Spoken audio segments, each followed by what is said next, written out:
Today we are pouring a new concrete patio that will house the new outdoor living space that we will be building on top of this patio in a few weeks. The patio dimension is a 12 by 26. It has 4,000 psi, which we use for tensile strength, not the industry standard 3,000 or 3,500, but for outdoor living spaces we use 4,000 psi.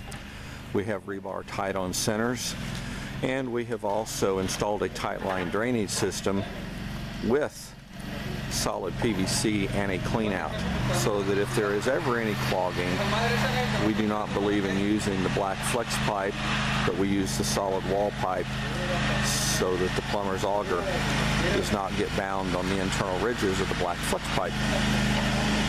The concrete itself is 4 inches thick. They are floating it right now to remove air bubbles and imperfections. We're bringing it in on a power buggy.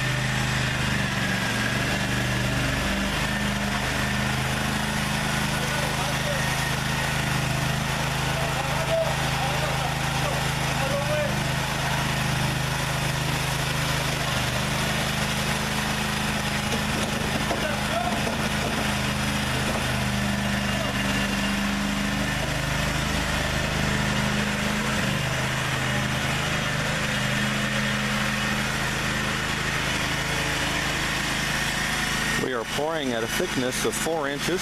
The customer had requested serpentined edge and curved corners. So as you can see, that is how that we formed it up. Underneath the rebar is 4 inches worth of compacted crusher run. I might make a note at this point, we do not believe in pouring concrete directly onto grass.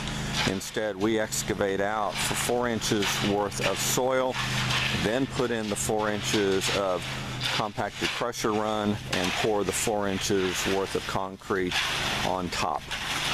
This prevents a lot of excess cracking in concrete because of the clay soil that we deal with expansion and contraction. The additional 4 inches of crusher run prevents a lot of concrete cracking by removing the clay aspect. We are using a screed to help with the level before we float it, removing some air pockets. I might make a note about the flow. If you will notice, we tied in the concrete rebar of the new patio with the old for a separation joint, which we will cut in place. We took measurements from one edge next to the house to the outer edge, and we will be flowing the concrete at 1 inch per 10 foot of fall, which is the recommended standard for water to properly drain off of a flat surface. Less than 1 inch per 10 foot, you will have excess puddling and the water will not flow quickly or properly off of a flat patio.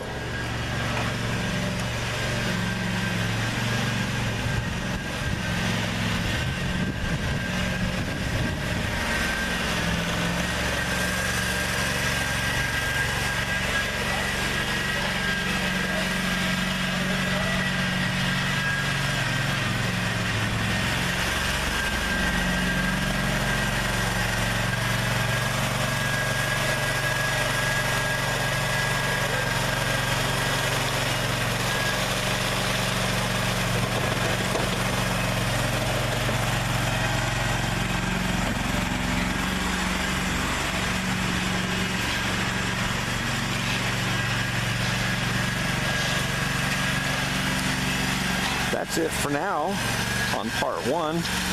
We will come back for part 2 to show the finishing.